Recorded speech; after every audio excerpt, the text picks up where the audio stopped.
orang-orang Israel mulai meninggalkan Tuhan, meskipun sudah membangun kerajaan dari Saul, Daud, Salomo, pecah menjadi dua. Lalu kemudian mereka mengalami pembuangan, dibuang ke Babel, dibuang ke Asyur. Mengapa mereka dibuang? Karena mereka makan kutuk dari kitab Keluaran dan kitab Imamat. Mengerikan sekali. Nah, mereka kita lihat sampai sekarang belum diberkati oleh Tuhan. Kapan dia diberkati Tuhan? Kalau tiba mereka sudah memanggil nama Tuhan dan menguduskan diri lagi. Bagaimana dia bisa menguduskan diri tanpa Tuhan Yesus?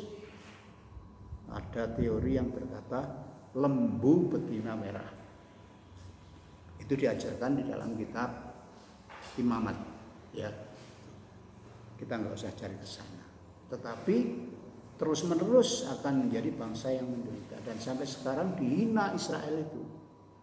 Ya, kita lihat nggak ada yang membela kecuali Amerika dan Inggris. Nah, yang membela itu bukan Amerika, tapi orang Israel yang di Inggris, orang Israel yang di Amerika. Jadi yang membela hanyalah bangsa mereka, orang-orang kaya itu. Ya. Untungnya mereka masih punya otak, mereka masih punya usaha yang luar biasa.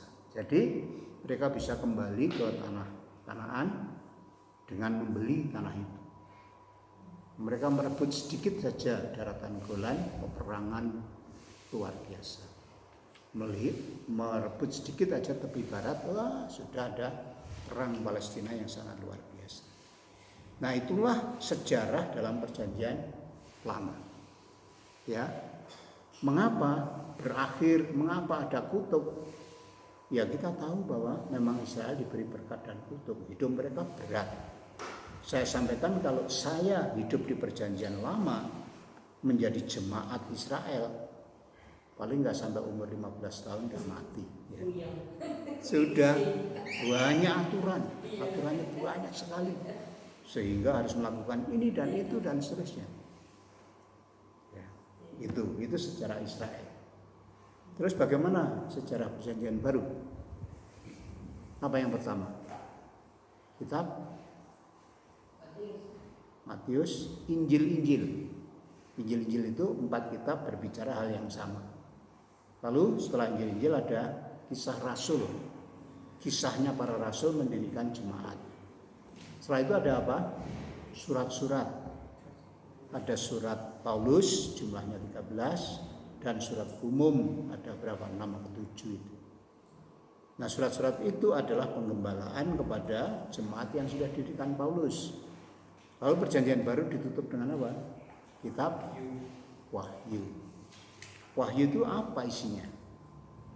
Adalah akhir daripada perjalanan orang Kristen, akhir dari perjalanan orang Israel, akhir daripada perjalanan dunia ini, ya. Itu dalam kitab Wahyu. Sehingga harus kita ketahui alur sejarah, ya. Kalau kita nggak ketahui alur sejarah, maka sebenarnya kita susah memperhatikan dan memahami firman Tuhan. Misalnya, kalau kita khotbah kitab Yunus, apa alur sejarah dalam kitab Yunus? Ada yang pernah membaca? Ada yang pernah khotbah kitab Yunus? Sulit ya? Halo? Yunus yang membela bangsanya. Membela bangsanya. Melawan siapa? Niniwe. Iya, Niniwe. Jadi Yunus khotbahnya di mana? Di Israel? Di Yehuda? Enggak, di mana? Di Niniwe, ya. Niniwe itu di mana? Di Asyur, Assyria. Mengapa Asyur atau Assyria itu perlu dikhotbahi Yunus? Karena Asyur dipakai Tuhan untuk apa? Menghancurkan bangsa Israel 10 suku. Jadi ketika dikhotbahi Yunus, maka Asyur bertobat, kemudian dia jadi alatnya Tuhan untuk menggebuk Israel. Itulah Yunus mogok. Mengapa?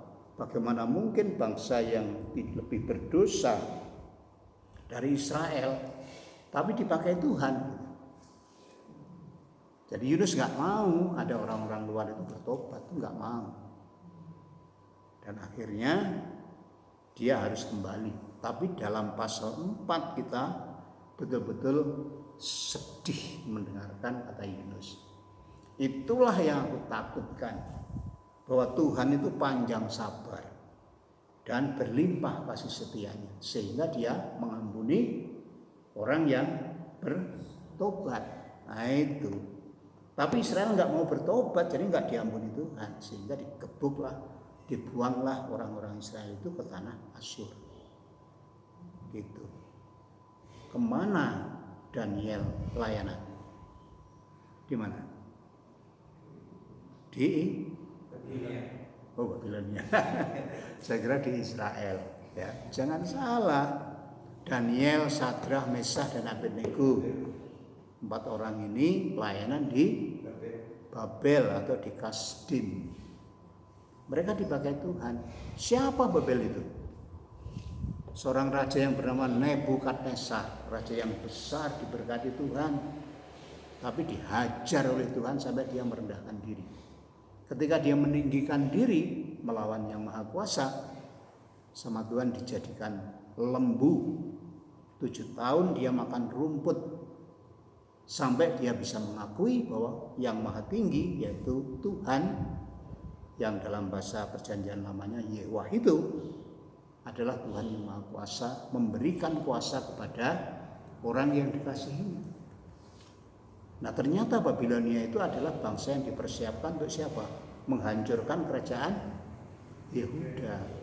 Jadi yang merobohkan bait suci, yang mengambil semua alat-alat dari dalam bait suci, membunuh para orang-orang yang menjadi pemimpin, orang-orang yang berhikmat, itu adalah Babilonia. Sehingga Tuhan memakai bangsa yang lebih berdosa, kafir, untuk mengalahkan Israel atau Yehuda yang lebih baik.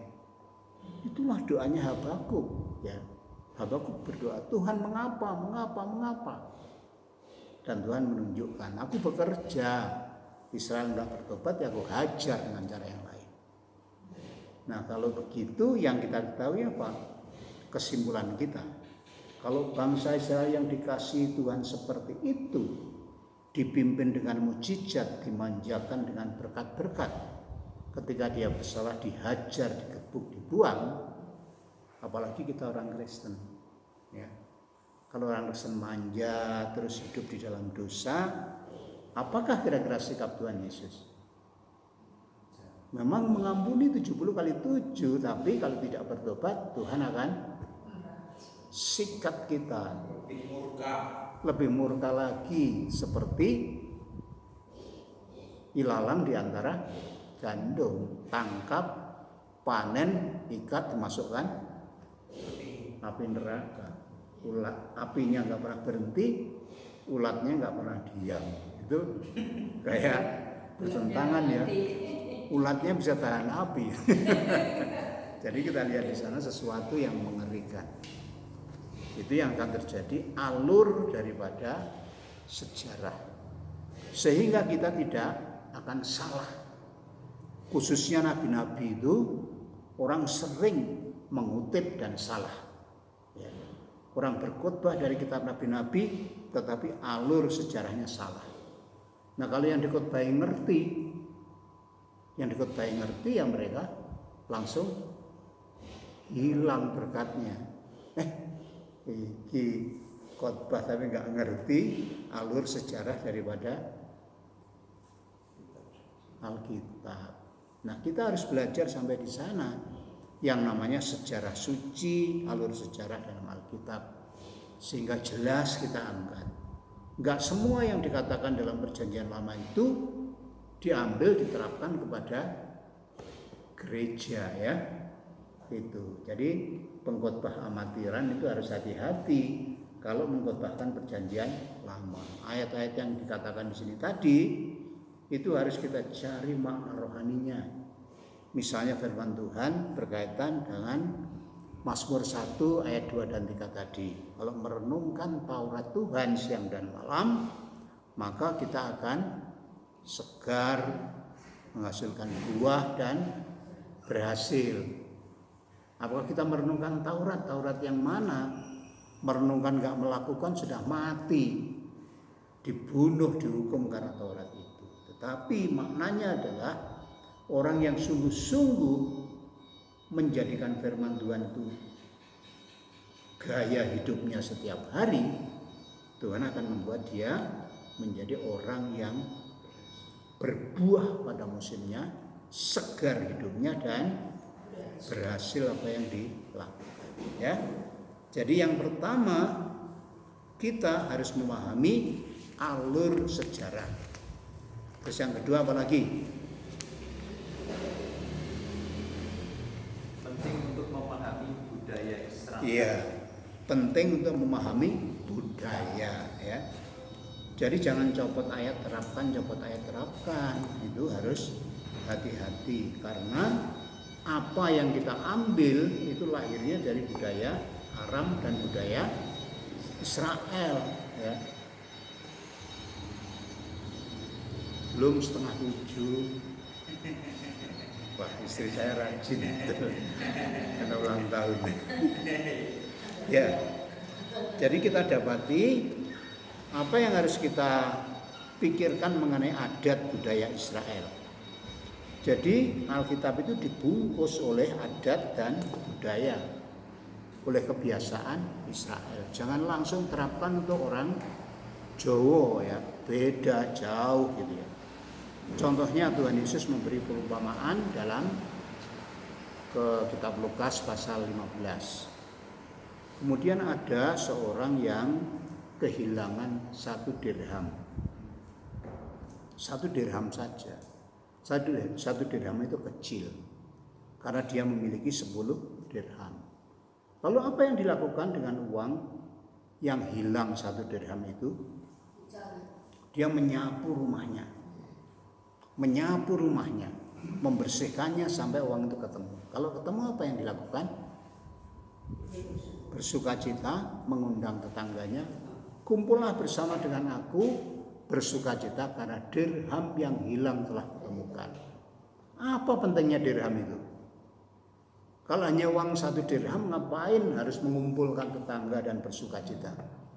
Berarti kan biayanya lebih dari 1 dirham untuk mengundang pesta semacam itu ya. Nah ternyata orang yang kehilangan dirham itu adatnya adalah orang yang mau menikah.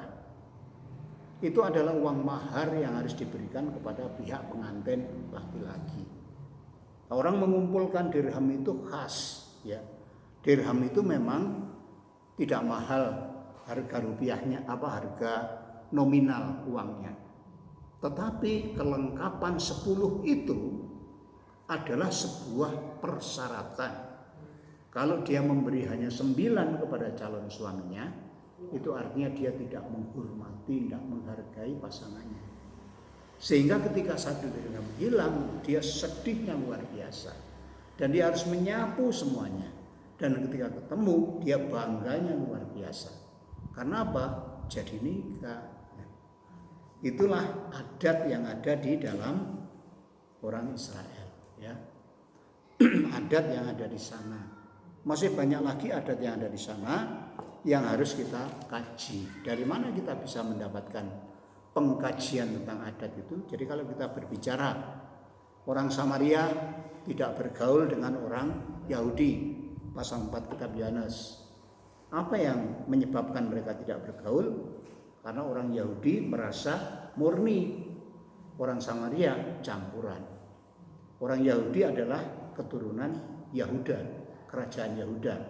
Orang Samaria keturunan Israel. Mereka menyembahnya berbeda, sama-sama menyembah Tuhan Yehwah itu. Tetapi orang Israel menyembahnya di Yerusalem, mereka menyembahnya di mana? Bukit Gerisim.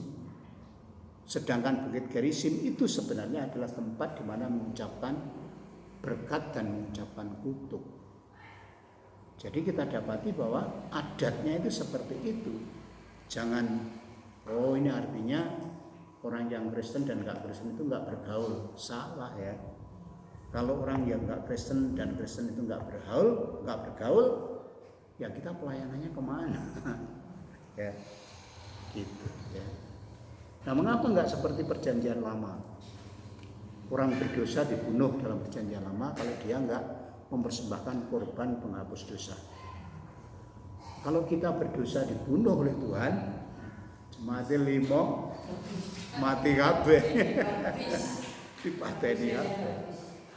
Nah, itu yang kita pikirkan. Sebab Tuhan, itulah sebabnya Tuhan memberikan pertobatan kasih-Nya begitu panjang. Jadi dengan adanya adat, dengan adanya alur sejarah, kita bisa mengambil konsep di dalam Alkitab, ya. Ingat konsep, bukan ayat per ayat kita katakan. Kalau kita mengutip ayat, haruslah ayat itu mencerminkan sebuah konsep. Kalau kita tidak menemukan konsep, maka khotbah kita ngawur, tidak mendasar, dan nggak bisa diterapkan di bumi tercinta Banyumas ini ya. Gitu ya, itulah yang kita dapat. Lalu akhirnya penutup daripada nomor 8 ini. Apa yang harus kita lakukan untuk memahami Alkitab? Itu ada 6 saran ya. 6 cara untuk merenungkan ayat-ayat Alkitab. Apa saja? Nomor 1, gambarlah. Bisa enggak kita menggambar firman Tuhan? Ya, membayangkan, melamunkan. Ya, merenungkan itu lamun. Ya.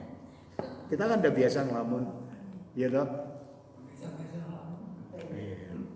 Kita kan seperti Upin dan Ipin, melihat apa saja langsung melamun.